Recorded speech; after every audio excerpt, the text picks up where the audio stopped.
জয় জগন্নাথ। সবাই কেমন আছেন? আশা করি সবাই ভালো আছেন।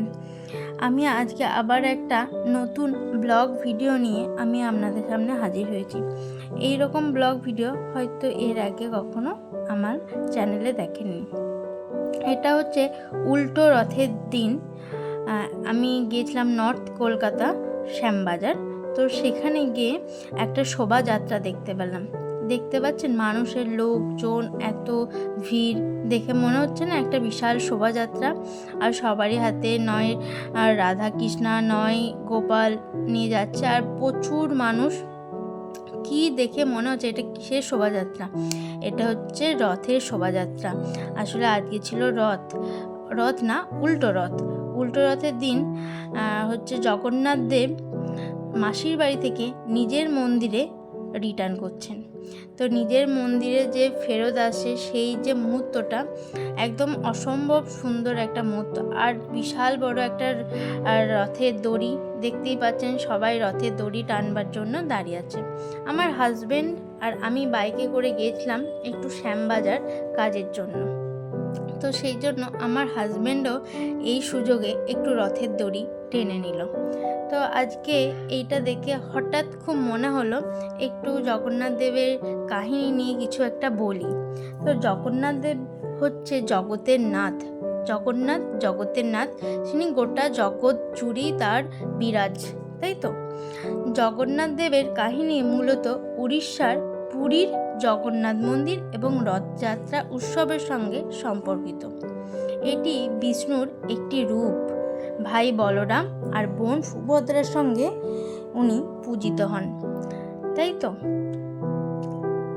রাজা ইন্দ্রদুম্নু বিষ্ণুর মূর্তি প্রতিষ্ঠার জন্য পুরীতে জগন্নাথ মন্দির স্থাপন করেন এবং নীলমাধব নামের বিষ্ণুর একটি রূপ প্রতিষ্ঠা করতে চেয়েছিলেন, কিন্তু বিষ্ণুর আরাধনার জন্য তিনি লোক পাঠিয়েছিলেন। নীলমাধবকে খুঁজে পাওয়া যাচ্ছিল না।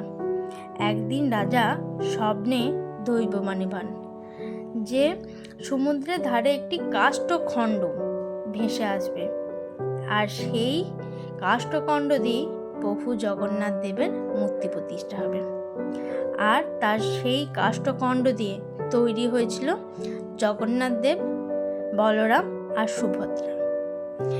এবং এই জগন্নাথ দেব যে কাষ্ঠখণ্ড সেটা কিন্তু প্রত্যেকটা বছরই পরিবর্তন করা হয় এবং নতুন কাষ্ঠখণ্ডে আর কি রূপ প্রাণ প্রতিষ্ঠা করা হয়। রথযাত্রা উৎসবের এই মূর্তিগুলিকে কিন্তু রথে করে প্রত্যেকবার মাসির বাড়ি নিয়ে যাওয়া হয়, যেটা গুন্ডিচা মন্দির নামে পরিচিত। আর 7 দিন মাসির বাড়িতে ভালো মন্দ পঞ্চ ব্যঞ্জন খাওয়া দাওয়া করে 7 দিন পর আবার নিজের মন্দিরে ফেরত আসে। আর সেই নিজের মন্দিরে ফেরত আসার যে দিনটা, সেই দিনটাই উল্টো রথ, তাই তো। আমি তো ভীষণভাবে এই উল্টো রথের দিনটা এটা ছিল বিকালবেলা মজা করেছি। আপনারা মোট কটা রথ দেখতে পেলেন? টোটাল 3টে রথ, তাই তো। প্রথমে একটা রথ যেটা নিয়ে যাওয়া হয়েছিল, সেকেন্ড আরও একটা ছোট রথ, এবং থার্ড এটা একটা রথ নিয়ে যাওয়া হচ্ছে। এবং এই যে রথযাত্রার যে পরিভ্রমণ হচ্ছে, বহু মানুষ এবং নানান রকম ব্যঞ্জন বাজিয়ে ঘোড়া করে অসম্ভব সুন্দর একটা দৃশ্য। আমি তাই ছোট্ট করে একটু ভিডিও ক্লিপ নিয়ে রেখেছিলাম আর ভাবলাম আপনাদের সঙ্গেও একটু শেয়ার করা যাক। এই রকম ভিডিও আগে কখনো তো দিইনি, আর আশা করি আপনারা আমার চ্যানেলে দেখেননি।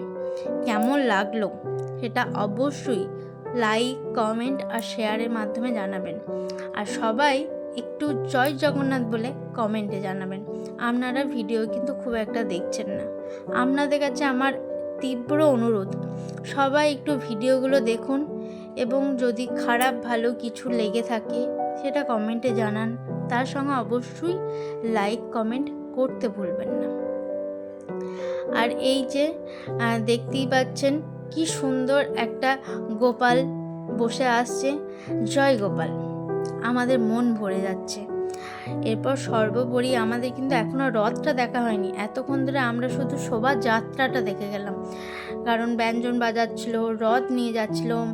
আর এটা হচ্ছে সেই রথ। মানুষের ভিড়টা দেখেছেন, এত মানুষের ভিড়। যাই হোক, আজকের ভিডিও এই পর্যন্ত।